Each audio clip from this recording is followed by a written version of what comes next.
photo prise lors du challenge FSGT Henri Fournier en 1984 à Saint-Denis peut vous sembler ordinaire.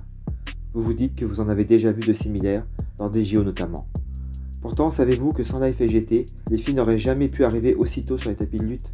En effet, dès 1969, la lutte féminine est intégrée au sein de stages fédéraux et des filles commencent à s'entraîner dans nos clubs l'année suivante.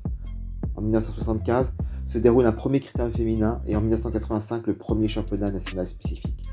La Fédération française de lutte ne commencera à les accepter qu'au début des années 80 et ce ne sera qu'en 2004 qu'elles auront enfin le droit d'être admises dans le programme olympique. Ce n'était pas la première fois que la FSGT s'avérait pionnière.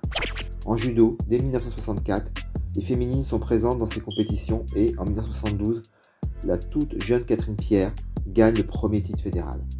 Catherine Pierre, qui a donc débuté comme tant d'autres judokas de cette génération dans les clubs et les épreuves de la FSGT, remportera par la suite 5 titres européens. La Fédé délégataire n'organisera son premier championnat de France qu'en 1976. Oui, l'innovation permet à tous et surtout à toutes de pratiquer tous les sports et fabrique même des championnes du sport français.